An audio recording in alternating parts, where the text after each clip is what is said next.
तो अभी जो खबर आ रही है ना, उसे सुनेंगे तो आपको लगेगा आखिर वो समय आ गया, लेकिन इतनी जल्दी आएगा इसका अंदाजा नहीं था। आखिरकार कनाडा के पीएम जस्टिन ट्रूडो भारत के सामने झुके और आपको बता दें बहुत बड़ी बात कही है, बहुत सारी चीजें हो गई हैं, यहाँ तक कि अमेरिका ने भी साथ छोड़ दिया। कई देश सीधे सीधे कनाडा के ऊपर आरोप लगाने लगे। बहुत सारी चीज होने के बाद आखिरकार झुक गए हैं कनाडा के पीएम और झुक कर कहा कि भारत एक बहुत बड़ी आर्थिक शक्ति है और हमें उसके अनुसार चलना है। आखिर जानेंगे कनाडा के पीएम ने एकदम से ये कौन सी बातें कहनी शुरू कर दी है, वो भी तब जब ये खबर आ रही थी कि उनकी सेना की वेबसाइट पर कथित तौर पर प्रो इंडिया हैकर ग्रुप ने हमला किया। जानेंगे आखिरकार ऐसा क्या हुआ है, क्या है कोकीन का विवाद, क्या है बांग्लादेश का विवाद, क्या है डॉलर और इकोनॉमी, क्या है अमेरिका का झटका, ये सब कुछ जानेंगे इस वीडियो में। आज जानने को बहुत कुछ है, इसलिए इसे अंत तक जरूर देखिएगा। आइए जानते हैं इन खबरों को विस्तार से।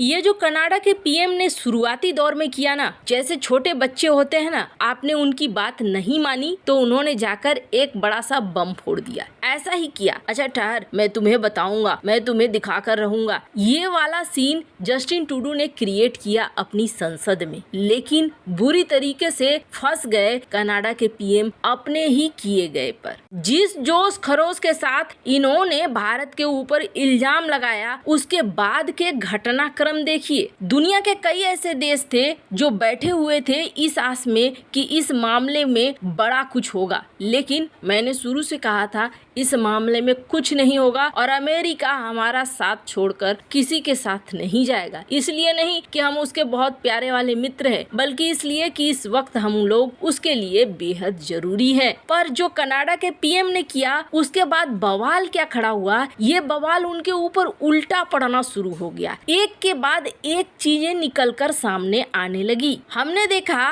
किस तरीके से बांग्लादेश के विदेश मंत्री ने सीधे सीधे कहा, स्क्रीन पर आप देख सकते हैं आर्टिकल, कि कनाडा एक हब बन गया है जहां मार कर लोग, मर्डरर जो होते हैं, हत्यारे जो होते हैं, भाग कर जाकर छिप जाते हैं। शेख मुजीबुर रहमान जो बांग्लादेश के फाउंडिंग फादर हैं, उनके हत्यारे भी जाकर छिपे हुए हैं। और जब हम प्रत्यर्पण की बात कहते हैं तो ये कहते हैं नहीं, आप अपने यहाँ ले जाकर इन्हें मार दोगे क्योंकि मृत्यु दंड वहाँ देने का सिलसिला है। आपने सिटीजनशिप दी क्यों? ऐसे शख्स को आपने क्यों अपने देश में सिटीजनशिप दी जो किसी दूसरे देश में हत्या करके आया हुआ था? ऐसा ही कुछ बयान श्रीलंका के विदेश मंत्री द्वारा भी दिया गया, जब उन्होंने कहा कि इनकी आदत है ये दूसरे के ऊपर बेबुनियाद आरोप लगाते हैं और इन्होंने कनाडा को एक सेंटर बना लिया है जहां आतंकियों का जमावड़ा लग रहा है। यहाँ बड़े बड़े देश के विदेश मंत्री ही नहीं, कई छोटी बड़ी संस्थाएं भी, अमेरिका की भी संस्थाएं खिलाफ आने लगी। स्क्रीन पर आपको दिख रहा है एक छोटा सा कटिंग।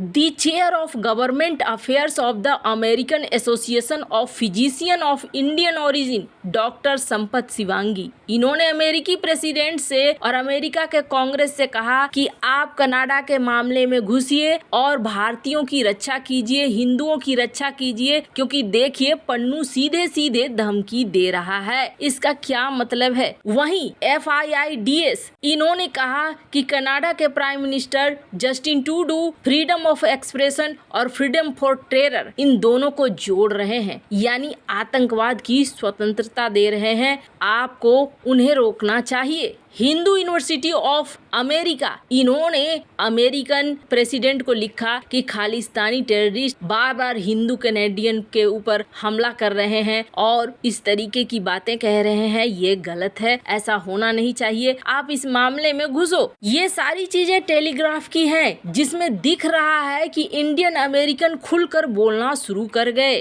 कनाडा का पीएम का बयान ही सबसे बड़ा सबूत बनने लगा और जिस पन्नू पर उन्होंने भरोसा भरोसा करके ये सब कुछ किया, उसने भी उसके लिए विवाद ही खड़ा कर दिया। सिर्फ इतना ही नहीं, चिट्ठे खुलने लगे तो बहुत तरह के चिट्ठे खुलने लगे। बिजनेस टुडे की इस रिपोर्ट को देखिए। कनाडा के पीएमओ ने ऑफिस ने कहा कि नहीं, जो फॉर्मर इंडियन डिप्लोमेट कह रहे हैं गलत है। क्या कह रहे थे वो कह रहे थे कि जस्टिन ट्रूडो के प्लेन में कोकीन मिला था। ये नशे में 2 दिन तक धुत थे और अपने कमरे से बाहर ही नहीं आए। G20 मीटिंग के दौरान ऐसा कुछ हुआ था। बहुत सारी चीजें निकलकर सामने आने लगी। अब देखिए, जब चीजें खराब होती है ना, तो कई ऐसी चीजें होती है जो बीच में आग लगाने का काम भी करती हैं। और ऐसा ही एक खबर निकल कर आया, वायर की ये न्यूज देखिए। प्रो इंडिया हैकर ग्रुप ने रिस्पॉन्सिबिलिटी ली कि हाल ही में साइबर अटैक कनाडा के फोर्स वेबसाइट पर किया गया और का टेलीग्राम और जो ट्विटर है उस पर पोस्ट करके इन्होंने बताया कि देखो हमारी ताकत देखो, तुमने आजकल बहुत ज्यादा गंद मचा कर रखा हुआ है, इसलिए हमने ऐसा किया। अब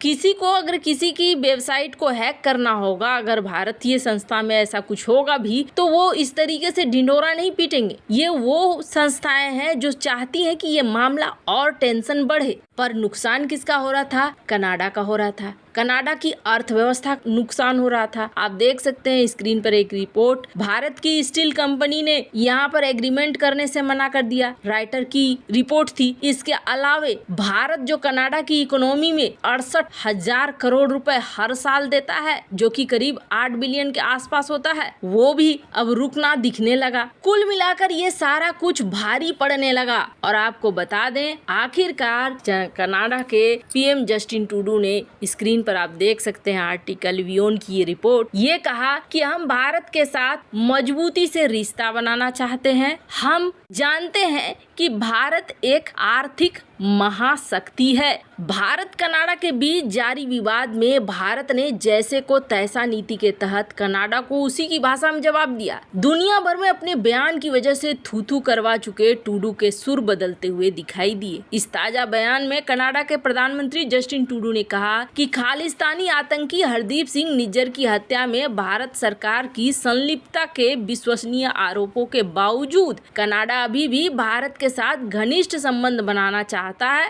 और आपको बता दें, इन्होंने कहा कि दुनिया भर में भारत के बढ़ते प्रभाव की ओर इशारा करते हुए ये बेहद महत्वपूर्ण है कि कनाडा और उसके सहयोगी भारत के साथ जुड़े रहें। गुरुवार को मॉन्ट्रियल में एक संवाददाता सम्मेलन में ट्रूडो ने कहा कि उन्हें लगता है कि ये बेहद महत्वपूर्ण है कि कनाडा और उसके सहयोगी विश्व मंच पर भारत के बढ़ते महत्व को देखते हुए उसके साथ रचनात्मक और गंभीरता से जुड़े। इन्होंने खुलेआम कहा कि भारत एक बढ़ती आर्थिक शक्ति और एक बेहद महत्वपूर्ण जियोपॉलिटिकल खिलाड़ी है और हमने पिछले साल इंडो पैसिफिक रणनीति प्रस्तुत की थी। हम भारत के साथ घनिष्ठ संबंध बनाने को लेकर बहुत गंभीर हैं। इस कॉन्फ्रेंस में जस्टिन ट्रूडो ने एक बात और कहा कि उन्हें अमेरिका से आश्वासन मिला है कि जब विदेश मंत्री एंथनी ब्लिंकन और जयशंकर मिलेंगे तो इस हत्या के बारे में बातचीत होगी। लेकिन ये मुलाकात हुई, इसके बारे में कोई बातचीत नहीं हुई। अमेरिका ने इस चीज को कंफर्म कर दिया। अब ये हो गया कि मामला सारा चला गया ठंडे बस्ते में। जो देश ये इंतजार कर रहे थे कि यहाँ अमेरिका कूदेगा, रिश्ते खराब होंगे, उनको भी जवाब मिल गया। वैसे इन सब मामले में आपकी क्या राय है, कमेंट कर जरूर बताएं। जल्द मिलते हैं अगली वीडियो में नई खबर के साथ।